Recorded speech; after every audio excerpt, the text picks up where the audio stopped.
ce dernier numéro de la semaine bu seen émission bi nga xam ne yéen a ko tàmmal seen bopp di le rendez-vous de Sénégal 7 di émission bi nga xam ne moo la ñuy accompagner du lundi au jeudi seen biir site internet préféré di Sénégal 7 di traité ak yéen ay thèmes d'actualité générale comme ni nga ko defee ba campagne bi commencé ba tey ben ko jàppee Sénégal gis nañ na carrément fii au niveau de Sénégal 7 da leen di accompagner si ay sujets d'actualité yoo xam ne rek concerné na campagne électorale yi wala les actualités chaudes du moment tey jii nag pour waxtaanee lépp rek loo xam ne ñeel na wàllum campagne électorale bi nga xam ne fu mu toll ni mun nañu wax ne ñu ngi si dernier virage il ne reste que 3 jours pour convaincre ñi nga xam ne mooy électeurs yi c'est dimanche le 31 juillet ñi nga xam ne ñan ñoo ñuy représenté incha allah foofu la si hémicycle di leen wax aussi par rapport à ces dossiers politico-judiciaires yi nga xam ne fu mu toll ni indi na aussi jiixi jaaxa si landerneau politique sénégalaise bi waxtaanee aussi inondation bâtiment yi ak vétusté yi nga xam ne nemmeeku ne ko fii si Sénégal ba fu mu toll ni mun nañu wax ne commencé war na def ay jéeya parce que c'est pas une première ñuy dégg ay mort fii Sénégal pour waxtaanee yooyu les points yëpp j'ai le plaisir de recevoir sur ce plateau un grand monsieur il s'agit de l'honorable député monsieur Thierno Bocoum moom mi nga xam ne rek mooy porte-parole coalition bi ñuy dippee Aar Sénégal nekk aussi président du mouvement Agir salaamaaleykum Thierno Bocoum. waaleykum salaam Diop maa ngi lay nuyu bu baax di nuyu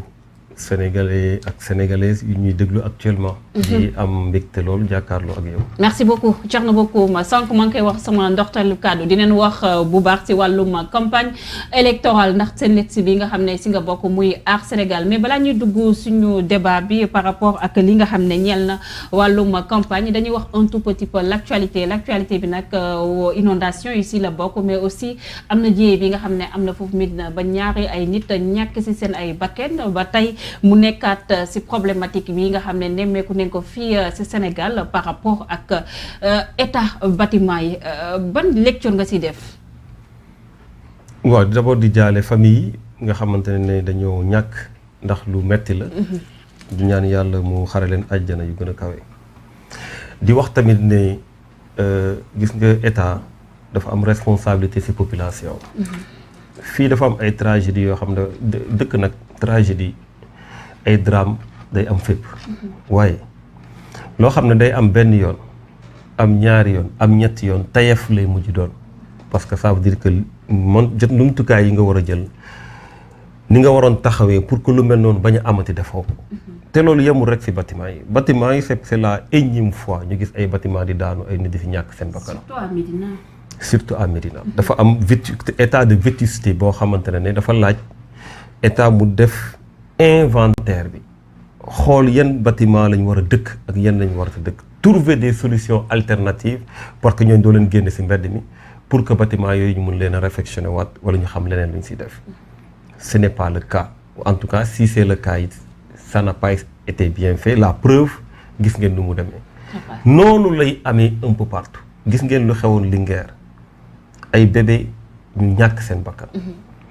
jour ba affaire boobu amee ci saa si la ñu dem équiper maternité boobu def fa ay détection anti-incendie et cetera mais loolu su dee am nga réflexe boobu war nga ko am ci yeneen yëpp parce que yeneen yëpp am nañu risque. pour yegg ci loolu defuñu ko ba lu xew ci waawoon xewaat encore. ay nit ñàkk seen bakkan ñuy wër-wërloo foofu di def ay discours yu dul jeex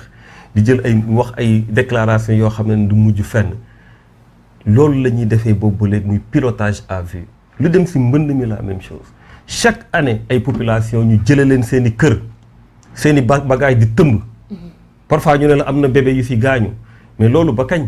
état dafa war a protéger ay population donc dañuy naqarlu li fa am mais génn wuñ ci responsabilité état Sénégal jigéen wuñ ci responsable régime Macky Sall. tout à fait yaa ngi wax wàllum état mais ku wax état aussi ñu ngi ci campagne électorale bi nga xam ne jëmal ngir rek ñu mën a tànn suñu ay député le rôle aussi du député ici au Sénégal est-ce que mën nañu wax ne carrément si les députés ñu ngi def liggéey yi nga xam ne moo tax ñu toog foofu loole ci boppu hémicycle bi jéey yi nga xam ne dañ koy nemmeeku un peu partout ci différents secteurs yi dina nekk ay ay nit mbir yoo xam ne dafay nekk à répétition fii suñu réew. xam nga député si biir assemblée nationale day mel ni askan bu toog si biir assemblée nationale loolu mooy yoon. parce que xam nga ñëpp mënuñoo dem teewal seen bopp assemblée nationale. loolu la ñuy wax la démocratie représentative mooy da ngay fal ay nit ñu teewal la. nekk say bët nekk sa làmmiñ nekk say tànk mais fii Sénégal dañuy fal ay nit ñu dem teewal ku leen fal teewal ñu àndal ba pare texte di leen défendre contre askan bi parce que tey lii may wax nii si vétusté bii am su ma amoon débat ak benn député bu nekk APR nekk si majorité bi di nga gis muy défendre président de la République alors que ñooñu ñàkk seen bakkan la waroon défendre donc xamuñu seen rôle te loolu page boobu la ñu war a tourner définitivement on a besoin de députés yuy taxawal askan bi ñun bañ nekkee assemblée nationale dañoo gis ay directeurs de société yoo xam ne balaa ñoo ñëw dafa am fu ñuy jaar ak yenn députés yi ku jël parole ñoom ngay tagg ministre ba sax doo ko tagg. et vous l'avez tout le temps dénoncé. tout le temps wala suñu waxee nga tagg wala soo ñëwee yow de sa directeur bi sa lii fekk am na fu mu jaar ak ñoom. mais loolu moo war a jeex si réew mi Sénégalais dañuy soxla ñu leen teewal ndax Sénégal dañu bëri ay jafe-jafe te tey su dee députés yi jël nañ combat Sénégalais yi téye ko nu mu ko war a téye gouvernement bi am na yenn yoo xam ne dootu ko mën a defati. On parle souvent des députés, mais manque de rigueur avec la politisation de l'administration sénégalaise aussi. On doit en parler. Ñan ñooy joxe ces autorisations de construire et d'habitat aussi au Sénégal. waaw xam nga man pour man li nga àdduna moom. foo dem am na lu ñu baax am na ñu baaxul. mais lan la ñu bañ a nangul kenn benn état mooy qu'il y ait pas de sanction. damay faral di wax dañuy naan tubaab yi dañoo discipliné tubaab yi gënuñu ñu discipliné. C'est vrai. tubaab yi dañu am des systèmes de sanction sa oto su la neexee nga gaare ko fu la neex su dee sa poche àttan na ko mun nga di ko def parce que dañ lay def contravention. fii da ngay def lu la neex ñu yëkkati la fi nga nekk yóbbu la poste bu gën a baax parce que peut-être politiquement yaa ngi défendre président de la République yaa ngi fexe ba mu fi gën a toogaat donc amuñu benn système de sanction. En tout cas un système objectif parce que su koy sanctionné mooy koo xamante ne àndul ak yow wala amul la njëriñ. Donc finalement c'est la personnalisation de l'État. C'est ça loolu moo ñu pose problème le fait que le président de la République jàpp na ne état yëfam la nu mu amee appareil politique nekk chef de parti noonu la nekkee chef de l'État en tenant compte du fait que état bi dafa war a jouer rôle boo xam ne daf koy dimbale ci politique. moo tax nga gis ay directeurs yu def politique. wàcc ci terrain bi. nga xamante ne ay fonctionnaires de l'État la ñu war a nekkal ci état dafa war a am nit. état dafa war a am taxawaay boo xam ne ku ko gis da nga koy respecter mais tey su dee yow da nga représenter l'État mais nga dem di défi politique di défendre président de la République un peu partout mais yenn yi su amee ay manquements non seulement yow la mais ki ñi fal la parce que kooku moo deful la distinction entre l'État et le parti. Et nos corps de contrôle est-ce que finalement amal nañ fi njëriñ askan bi bien vrai gis nañ à chaque fois dañuy def ay li nga xam ne mooy ay bilan génne teg ko sur la table du président de la République wala sax sur la table de justice mais suivi bi aussi finalement ça fait défaut. waaw xam nga corps de contrôle bu def rapport. jox ko président de la République mais matuwaay yu war moom moo ko war a def. parfois ñu naan dafa am dossier sous le coude lii waaw bii baax na kii su ma ko wanee waa ji suba su ma ko waxee ñëwal dina ñëw donc bii baax na pour chantage politique wala épée de Damoclès su ma ko nee noppil mu noppi bii non bii moom nañ ko teg fii kii sama waay la moo may jàppale fii moo may taxaw fii moo may lale loolu suñ koy gérer pays mais loolu mooy impunité te impunité day indi injustice te injustice day indi justice populaire donc nañu delloowaat état solaat ko yërelam bañ ko def yëre njaxas lii nekk état lii nekk politique lii nekk parparloo lii nekk clientélisme non loolu xajul ci état la ku fi nekk mu ànd ak yow ku dem keneen ñëw mu ànd ak yow ci objectivité ci ay principe et malheureusement ce n'est pas le cas donc yooyu yëpp moo tax damay wax souvent ne on a un problème de personne la ñu am amuñu problème ay loi ay façon bi ñuy defee ak système ak xawma amuñu problème yooyu lépp loo xamante ne parce que mimétisme lañ def nuñ tubaab yi di kii daanaka noonu la ñuy defee suñu réew. mais est-ce que am na nit ñu ko mën a porter avec responsabilité fàtte seen appartenance politique taxawu askan bi loolu mooy suñu problème. Tout à fait. Vous avez parlé de justice, pour parler de cette justice populaire, ñu gis aussi une sorte de désamour wala sax li nga xam ne mun nañ koo wax dem ba la population wóolatul ces décisions de justice yi nga xam ne dañ koy nemmeeku. Pour parler de ces forces spéciales yi nga xam ne nekk commencé na nekk tur boo xam ne sénégalais yi ñu ngi koy commencé di miin si seen làmmeñ defoon nga récemment sa benn sortie par rapport ak ki nga xam ne mooy sa monsieur François. nga xam ne dafa génn àddina si ay conditions yoo xam ne ba tey indi na jiix jaaxa si askan bi déjà rek tey selon les informations procureur nangu na à ce que ñu defaat beneen autopsie pour xam carrément si yan anam la ñàkkee ba bakkanam kii di Mamadou Seck aussi ñu bëri jàppoon ne duñ ko retrouver en vie mais finalement ñu delloo ko Rebeuss dossier yooyu naka nga koy jàngatee surtout quand on parle de forces spéciales de forces occultes est-ce que nekkoon na ne ay mots yoo xam ne war nañ ko jël nii rek jàpp ne c'est des discours politiques wala sax kii di président Macky Sall ak it ñooñam ñoo koy def juste pour rek calmer le jeu.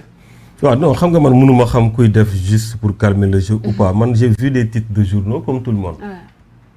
La presse nu ko neex lay titrer. C'est vrai. ndax seen groupe WhatsApp ba lu mu tudd loolu moo tax ñu tuddee ko noonu. wala ndax keneen moo ko tuddee noonu fan la moo boobu jugee xaw ma. li ma xam man mooy képp ku ñu jàpp tu jouis d'une présomption d'innocence. man duñ la tuumal rek ma tuumal la. na yoon def liggéeyam parce que yoon nag mënul bañ a def liggéeyam su ñu nekkee dans un pays de droit mais na liggéey ci anam boo xam ne day respecter droit wu nit ñi. justice àtte ci anime boo xamante ne dinañ xam ku def ak ku deful donc pour man il faut que la justice mu def liggéeyam yamale ko ci liggéeyu justice waaye tamit wax nga ko léegi ci Mancabou yu mel noonu dañ ko war di leeral parce que moom de fekk nañ ko fii ba muy jógee dara dal ko yóbbu nañ ko mu ngi ci yeneen loxo parce que dañuy wax normalement soo demee prison wala nga dem ci loxo police normalement tu es plus en sécurité foofu la sécurité ëppee ku nekk prison moo la gën a am sécurité yow parce que moom dañ koy garder ku nekk garde à vue moo la war a gën a am sécurité waaw su dee ci diggante yooyu nit ñàkk na ci bakkanam mais loolu dañ ko war a leeral dafa bëri ñu naan diw de finalement xaru na lii la te doo xam nu mu demee donc war nañ ko leeral ba mu leer nañ parce que loolu lu muy aider mooy au moins dina soulager famille yi parce que famille yi dañuy parfois dañuy wax kii dem na mais duñu xalaat ñu bàyyi seen ginnaaw. c'est très douloureux mais en même temps aussi dafay casser benn dynamique bu nit mën a am si ne suñu nekkee si lii su fi dara amee du mus a mujj fenn. loolu day indi di encourager ay nit ñuy def yenn yi donc xawma lu fa am ak lu fa amul mais nañ ko leeral. On dirait que la sortie du procureur convaincre la ko nu mu convaincre ñu ëpp ci ay sénégalais aussi. waaw mais sortie ko procureur bi du ma ko commenter li ma mën a wax rek mooy mënoo joxe ay faits te nee nga da ngay def enquête. xaaral ba enquête bi génn. bul anticiper ci enquête bi. Tout à fait. Et Mamadou Seck le cas Mamadou Seck Thierno Bocoum. waaw le cas Mamadou Seck. Apparemment dafa évadé ñu jëlaat ko diggante bu mu évadé bañ koy jëlaat dégg nañ ay nit ñu ne nañ joxe kooram ak